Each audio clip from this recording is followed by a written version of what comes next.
वाहेगुरु जी का खालसा, वाहेगुरु जी की फतेह। गुरु नानक देव जी के जीवन काल से जुड़ी साखियों के लिए हमारे चैनल को सब्सक्राइब करें। चलिए अपने आज के एपिसोड को आगे बढ़ाते हैं। अपनी यात्रा के दौरान गुरु नानक देव जी भाई मर्दाना के साथ कीरतपुर साहिब की धरती आ पहुंचते हैं। वो इलाका इतना सुंदर होता है कि गुरु नानक देव जी वहाँ पर एक ऊंची पहाड़ी के पत्थर पर बैठ जाते हैं। गुरु नानक देव जी भाई मर्दाना से कहते हैं, मर्दाना रबाब बजाओ। कितना सुंदर माहौल है। 2 शब्द उस अकाल पुरख की बंदगी में गा लेते हैं। गुरु नानक देव जी के वचन सुनकर भाई मर्दाना अपनी रबाब बजाने लग जाते हैं। जहाँ पर गुरु नानक देव जी और भाई मर्दाना बैठे होते हैं, वो जगह बाबा बुड्ढन शाह जी की होती है। उधर पहाड़ी के ऊपरी हिस्से से जहाँ पर बाबा बुड्ढन शाह जी रहते थे, वो देखते हैं कि 2 फकीर उनके वहाँ बैठकर कीर्तन कर रहे हैं। वो गुरु नानक देव जी के पास आते हैं और आकर उनको बोलते हैं, कौन हो तुम लोग, यहाँ क्या कर रहे हो? तब भाई मर्दाना जी कहते हैं, ये निरंकार का स्वरूप श्री गुरु नानक देव जी हैं और मैं इनका रबाबी हूँ। जब वो कीर्तन बंदगी करते हैं तो मैं उनके लिए रबाब बजाता हूँ। मेरा नाम मर्दाना है। तब बाबा बुड्ढन शाह ने कहा, तुम यहाँ क्या कर रहे हो? ये मेरा डेरा है। तुम लोग फकीर लगते हो। तुम लोगों ने इस जगह के मालिक से पूछना भी जरूरी नहीं समझा और यहाँ भजन बंदगी करना शुरू कर दिया। तब गुरु नानक देव जी ने कहा, क्या भगवान का नाम लेने के लिए भी पूछना पड़ता है? बाबा बुड्ढन शाह जी ने कहा, नहीं, ये डेरा मेरा है और यहाँ लोग मेरी पूजा करते हैं। तुम लोगों का क्या पता, तुम लोग इस जगह पर अपना पक्का डेरा लगा लो। तब गुरु नानक देव जी ने कहा, फकीर जी आप कौन हो? उसने कहा, मैं बुड्ढन शाह हूँ और ये मेरा डेरा है। गुरु नानक देव जी ने कहा, हम तो यहाँ केवल कुछ समय आराम करके उस परमेश्वर की बंदगी करके यहाँ से चले जाएंगे। तेरे इस डेरे या जगह से हमें कोई लगाव नहीं है। बाबा बुड्ढन शाह जी कहते हैं, नहीं, ये मेरी जगह है। तुम लोग यहाँ से चले जाओ, कहीं और जाकर अपनी रबाब बजाओ। बाबा बुड्ढन शाह जी एक बार फिर से भाई मर्दाना को रबाब बजाने से रोक देते हैं और गुरु नानक देव जी से कहते हैं, अगर आप अपनी भलाई चाहते हैं तो यहाँ से चले जाएं, क्योंकि मेरा शेर बकरियों को चराने के लिए गया हुआ है। वो बकरियों को लेकर वापस आने वाला है और उसने आते ही तुम दोनों को खा जाना है।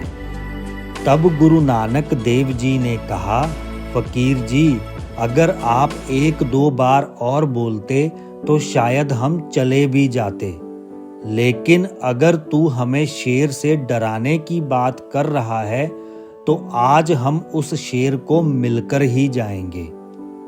बाबा बुड्ढन शाह जी ने गुरु नानक देव जी को बहुत समझाने की कोशिश की, लेकिन गुरु नानक देव जी वहां से नहीं गए। तब बाबा बुड्ढन शाह जी उनको शेर का डर दिखाकर वापस अपने घर की ओर चले जाते हैं और अपने शेर के आने का इंतजार करने लग जाते हैं। उसके जाने के बाद भाई मर्दाना गुरु नानक देव जी से कहते हैं कि गुरुजी, हमने तो भजन बंदगी ही करनी है, रबाब ही बजानी है। वो तो हम किसी और जगह भी बजा लेंगे, लेकिन अगर शेर ने खा लिया तो हमें किसी ने यहाँ बचाना भी नहीं है। तब गुरु नानक देव जी मुस्कुराते हुए कहते हैं, मर्दाना डरने की जरूरत नहीं, तुम रबाब बजाओ। तब मर्दाना गुरु नानक देव जी से पूछता है कि फकीर ने कहा है मेरा शेर बकरियां चराने गया है, लेकिन शेर तो बकरियां खाता है, वो तो मांसाहारी जानवर है, कहीं ये हमें डराने के लिए झूठ तो नहीं बोल गया। तब गुरु नानक देव जी ने कहा, मर्दाना ये जो बुड्ढन शाह फकीर है ये कोई आम फकीर नहीं है, इसके पास बहुत सारी रिद्धियां सिद्धियां हैं और इसका शेर सच में बकरियों को चराता है। भाई मर्दाना जी ने रबाब बजाना शुरू कर दी और गुरु नानक देव जी ने कीर्तन करना शुरू कर दिया। रबाब बजाते बजाते भाई मर्दाना की नज़र रास्ते पर पड़ती है। वो देखते हैं कि दूर से बकरियां चलती आ रही हैं और उनके पीछे पीछे शेर चलता हुआ आ रहा है। भाई मर्दाना जी रबाब छोड़कर गुरु नानक देव जी के पीछे छिप जाते हैं और बोलते हैं, गुरुजी आज नहीं बचेंगे, वो आ गया शेर, आज वो हमें खा ही जाएगा। शेर को आते हुए देख ऊपर से बाबा बुड्ढन शाह जी बोलते हैं, अभी भी समय है, चले जाओ, मेरा शेर मेरे काबू में है, मैं उसे अभी भी रोक दूंगा। गुरु नानक देव जी कहते हैं, कोई बात नहीं, हम शेर से मिलकर ही जाएंगे। गुरु नानक देव जी कहते हैं, मर्दाना तू घबरा मत, डर मत और रबाब बजा। भाई मर्दाना जी बोलते हैं, गुरुजी रबाब नहीं बजाते और चले जाते हैं, मुझे डर लग रहा है। तब गुरु नानक देव जी ने भाई मर्दाना से कहा, तू रबाब बजा और देख उस करतार के रंग, शेर खाता है या नहीं। भाई मर्दाना ने रबाब बजानी शुरू कर दी। जैसे ही वो शेर गुरु नानक देव जी के पास आया, उसने गुरु नानक देव जी के चरणों में अपना सिर झुका दिया। उनके आगे अपने सिर को झुकाकर वहीं गुरु नानक देव जी के पास बैठ गया। बाबा बुड्ढन शाह बहुत हैरान हुए कि इस शेर ने तो आज तक कभी मेरे आगे सजदा नहीं किया, ये पक्का कोई बड़े फकीर हैं। तब वो गुरु नानक देव जी के पास एक कटोरे में दूध लेके आए और बोलते हैं, मुझसे गलती हो गई, जो मैं आपको पहचान नहीं पाया, मुझे माफ़ कर दीजिए। आपके लिए दूध लेके आया हूँ, इसको ग्रहण करें। गुरु नानक देव जी कहते हैं, नहीं, अब हम ये दूध नहीं पिएंगे, क्योंकि ये दूध तूने अगर हमें आते ही पूछा होता तो हम जरूर पीते। तूने इसे लाने में देरी कर दी, अब हम इसे ग्रहण करने में देरी करेंगे। बाबा बुड्ढन शाह ने कहा, महाराज कितनी देरी। तब गुरु नानक देव जी ने कहा, हम इसे अपने छठे अवतार में आकर तुझसे ग्रहण करेंगे। बाबा बुड्ढन शाह जी ने पूछा, महाराज ये आपका कौन सा अवतार है?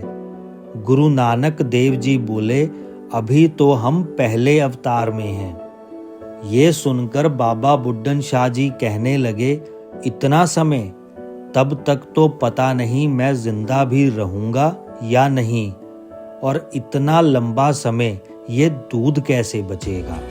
तब वहाँ गुरु नानक देव जी ने वचन किए, जब तक हम अपने छठे अवतार में आकर तुझसे ये दूध नहीं ले लेते, तब तक तेरी मृत्यु नहीं होगी। इस दूध को ऐसे ही ले जाकर मिट्टी में दबा दो।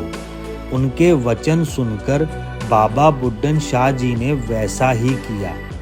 कुछ समय वहाँ भजन बंदगी करने के बाद गुरु नानक देव जी वहाँ से चले गए। अपने छठे अवतार श्री गुरु हरगोबिंद साहिब जी के रूप में आकर उन्होंने बाबा बुड्ढन शाह जी से वो दूध ग्रहण किया। जब बाबा बुड्ढन शाह जी ने मिट्टी खोदकर उस दूध को निकाला तो वो दूध उस समय की तरह बिल्कुल ताज़ा था। आज भी बाबा बुड्ढन शाह जी का वो स्थान वहां पर मौजूद है। अगर आपको इस वीडियो से कुछ सीखने को मिला हो तो वीडियो को लाइक और कमेंट करें। साथ में इस वीडियो को ज़्यादा से ज़्यादा शेयर करें। इसी तरह के और वीडियोस के लिए हमारे चैनल को सब्सक्राइब ज़रूर करें। वाहे गुरु जी का खालसा, वाहे गुरु जी की फतेह।